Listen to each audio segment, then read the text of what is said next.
Halo adik-adik, Assalamualaikum warahmatullahi wabarakatuh. Dimanapun adik-adik berada, semoga selalu dalam keadaan sehat ya. Nah, kali ini kita akan membahas materi bab keempat, yaitu tentang gerak dan gaya dalam teknologi.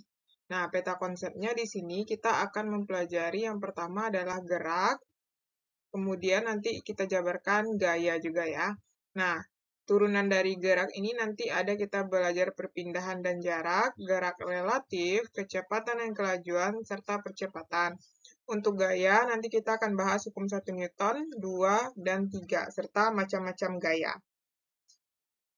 Nah, baiklah kita akan lanjutkan. Yang A, kita akan membahas tentang gerak benda. Nah, gerak benda itu misalnya seperti kalian itu berlari. Nah, berlari berarti artinya atau melompat, ya kan? Atau buah jatuh.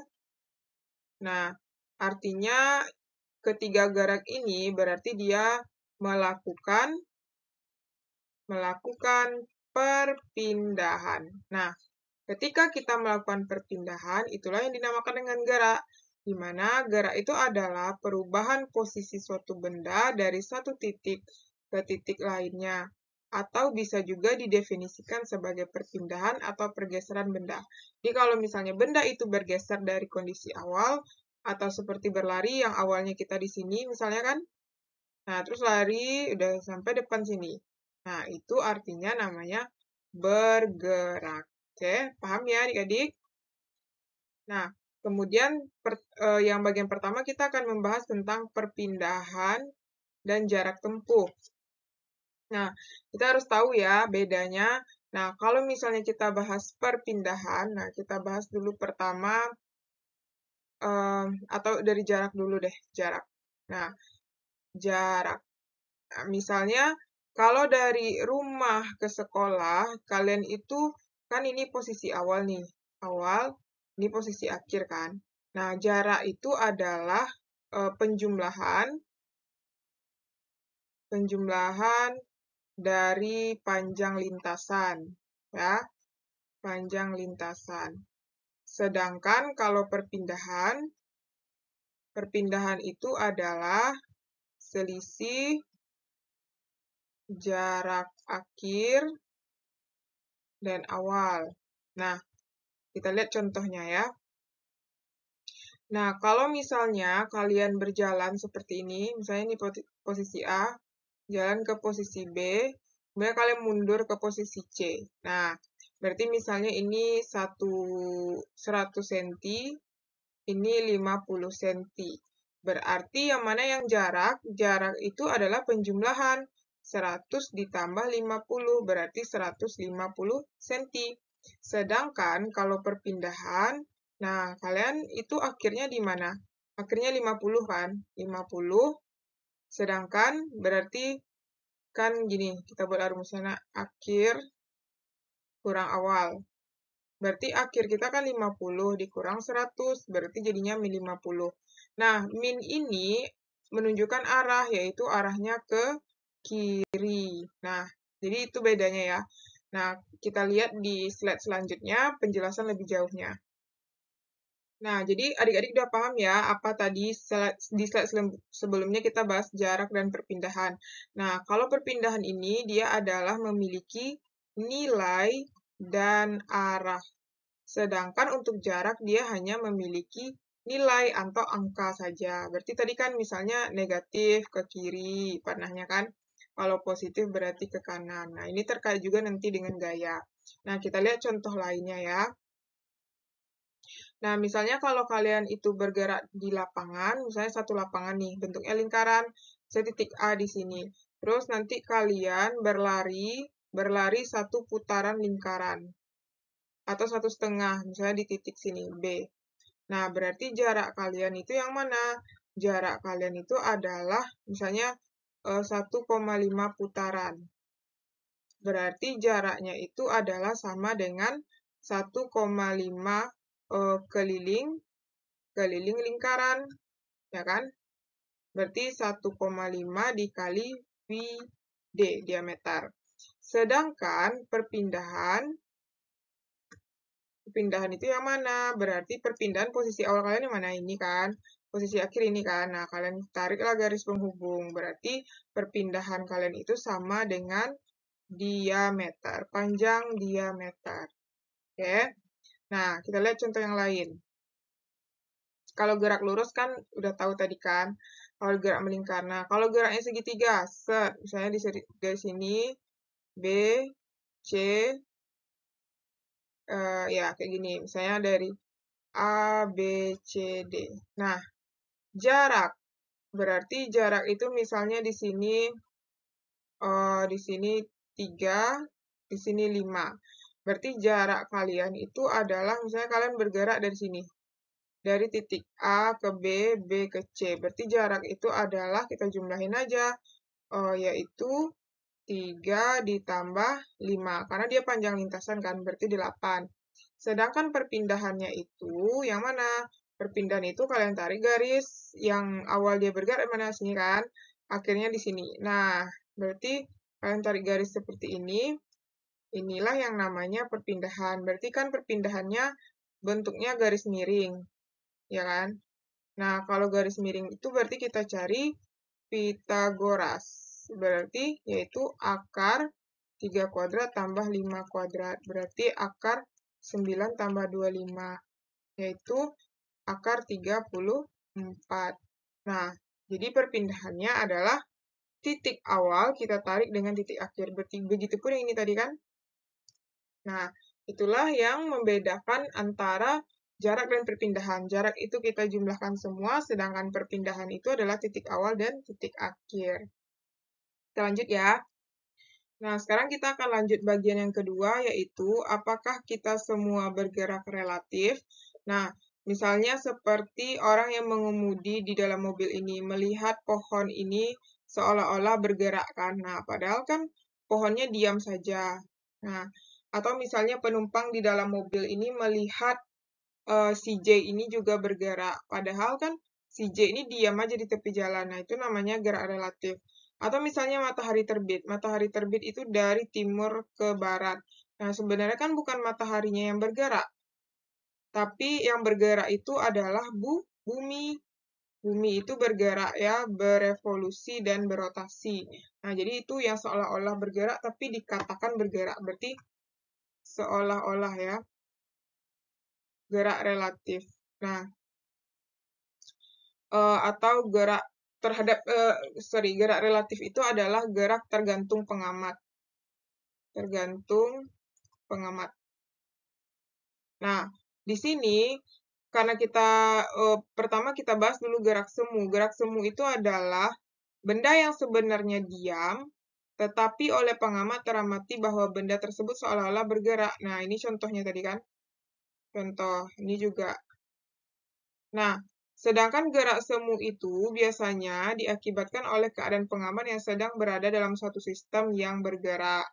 Contohnya itu adalah pada saat kita naik bus, pepohonan di tepi jalan seperti bergerak atau berlari meninggalkan kita. Padahal kan sebenarnya dia nggak bergerak kan. Sebenarnya yang bergerak itu adalah bus, jadi itu dinamakan dengan gerak relatif. Jadi tergantung siapa yang mengamati. Oke? Kita lanjut. Nah, sekarang kita bahas bagian ketiga, yaitu mengapa waktu tiba bisa berbeda. Nah, dengan membandingkan jarak tempuh terhadap waktu, maka kamu akan mendapatkan nilai kelajuan sebuah benda ketika bergerak. Kelajuan dapat dituliskan dalam persamaan berikut. Nah, kalau kita membahas kelajuan itu adalah jarak dibagi waktu. Jadi, dia itu selang waktu yang ditempuhnya itu sangat kecil ya, atau sebentar. Nah, jadi adik-adik bisa baca di sini. Kelajuan yang konstan atau bernilai tetap adalah kelajuan gerak suatu benda ketika setiap bagian jarak itu ditempuh dalam waktu yang sama. Sedangkan kalau kelajuan rata-rata itu adalah kelajuan gerak benda yang menempuh jarak perpindahan tertentu di mana setiap detik bagian dari jarak itu ditempuh dalam waktu yang relatif sama. Nah, mungkin untuk penjelasannya kita lihat rumusnya ya. Kalau misalnya kita membahas tentang kelajuan, itu adalah jarak tempuh dibagi dengan waktu. Jadi waktunya cuma satu. Sedangkan kalau kelajuan rata-rata itu adalah jumlahnya ya. Jumlah jarak dibagi dengan jumlah waktu. Nah, Jadi bedanya ini hanya untuk satu data ya, satu data. Nah, kalau ini tuh penjumlahan ya, sigma, penjumlahan dari jarak dan penjumlahan dari waktu. Nah, sekarang kita masuk bagian yang keempat, yaitu apakah kelajuan sama dengan kecepatan, mengapa orang jarang menyebut kelajuan. Nah, kalau kita bahas kelajuan itu, dia berhubungan dengan jarak ya, berarti dia besaran skalar, jadi tidak ada arah ya. Sedangkan kalau kecepatan itu dia adalah besaran vektor. Berarti dia memiliki, kalau kita bicara tadi dengan vektor, berarti dia berhubungan dengan perpindahan. Perpindahan, dia besaran vektor, berarti ada nilai dan arah. Nah, kalau ini kan dia hanya punya nilai, tapi dia tidak punya arah. Nah, kalau kita lihat di sini rumusnya, kelajuan itu adalah jarak tempuh dibagi dengan waktu. Nah, tadi kita udah bahas tentang jarak ya. Jarak itu adalah penjumlahan semuanya. Sedangkan perpindahan kecepatan itu adalah perpindahan dibagi dengan waktu. Berarti kalau perpindahan tadi adalah apa? Perpindahan itu adalah posisi, kita tarik posisi akhir dikurang posisi awal. Oke, kita lanjut. Nah, contohnya di sini. Misalnya ini sebenarnya tadi udah kita bahas ya, tapi nggak apa-apa, kita ulang aja lagi. Jarak. Nah, kalau jarak, yang manakah yang jarak? Di sini berarti kita tambahin aja 3 tambah 4. 3 tambah 4 sama dengan 12, 7. Nah, itulah yang dinamakan dengan jarak. Sedangkan perpindahan itu akhir, kita tarik garis akhir dan awal. Sini kan, berarti perpindahannya itu adalah bentuknya Pitagoras, karena dia sisi miring ya, sisi miring. Berarti kita cari Pitagoras, 3 kuadrat ditambah 4 kuadrat, yaitu 9 ditambah 16. Akar dari 25 adalah 5. Jadi beda kan nilainya antara jarak dan perpindahan. Paham ya adik-adik? Kalau misalnya ada yang nggak paham, bisa bertanya di kolom komentar ya. Nah, sekarang kita lanjut bagian yang kelima. Bagaimana kita menghitung kecepatan sebuah benda?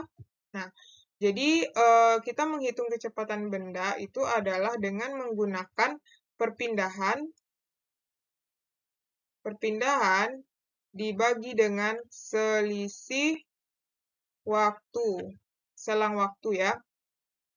Dimana jika kamu dapat mengungkapkan besaran gerak dalam variabel waktu, maka kamu dapat menentukan kondisi benda tersebut di masa depan. Dalam 1 detik, 1 jam, atau 1 hari kemudian, benda yang bergerak tersebut akan berada di mana. Bergerak dengan kecepatan berapa dan arah mana dapat dihitung dengan mudah. Kecepatan rata-rata dapat dinyatakan dalam persamaan berikut. Nah, jadi ini adalah rumus dari kecepatan rata-rata ya.